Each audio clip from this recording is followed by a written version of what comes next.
Un acīs mēs varam nolasīt emocijas, acīs mēs varam nolasīt vārdus, kuri nav pateikti, un acīs mēs arī varam nolasīt, ja cilvēks, piemēram, melo.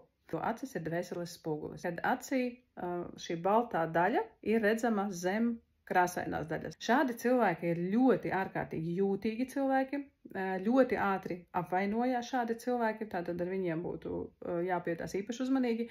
Ir ar tendenci uz egocentrismu, bet tā pašā laikā viņi izraisa arī otram tādu kā līdzjūtības sajūtu. Bet cilvēki, kuriem ir redzama visa baltā atsābola daļa. Tātad nevis tā kā manā gadījumā ir redzama tikai pa kreisi un pa labi, bet visapkārt šī baltā daļa. Šādi cilvēki ir ļoti spēcīgi vadītāji, ļoti mērķiecīgi cilvēki, ļoti izturīgi cilvēki. Viņi citus var ignorēt un var neņemt vispār vērā un vienkārši, teiksim tā, bez mazā iet pāri līķiem, lai sasniegtu savu mērķi. Acu zīlītes lielums. Varētu padomāt, ka zīlīte ļoti mainās tieši no gaismas intensitātes. Jā, tas ietekmē, bet ir cilvēki, kuriem zīlīte paliek tik un tā diezgan liela, arī spilgtā apgaismojumā. Un tas nav saistīts ar pārmērīgu alkoholu lietošanu, narkotiku lietošanu vai tam līdzīgi. Tas vienkārši ir dabiski. Šādi cilvēki ir diezgan maz uz pasaules, bet viņi ir. Un šādus cilvēkus vada tieši intuīcija un zemapziņa. Viņi ir ļoti, ļoti jūtīgi un ļoti tātad arī jūt citus cilvēkus.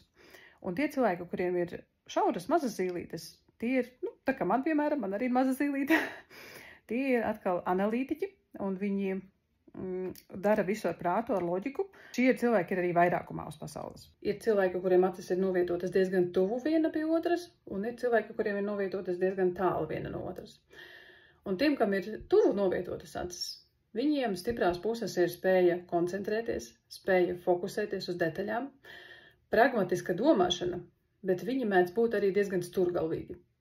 Un tie cilvēki, kuriem acis ir diezgan tālu novietotas viena no otras, tad viņi redz pasauli daudz plašāk, un viņi ir ar virzienu uz romantiskumu, bet viņi var pazust detaļās.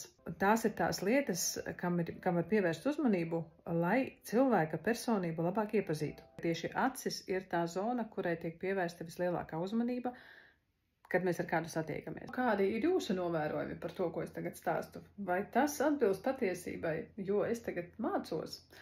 Un man būtu ļoti interesanti saprast, vai tiešām tās lietas, ko es izlasu, vai tiešām arī ikdienā dzīvē esat pamanījuši un atbilst jūsu priekšstatiem, jūsu patiesībai.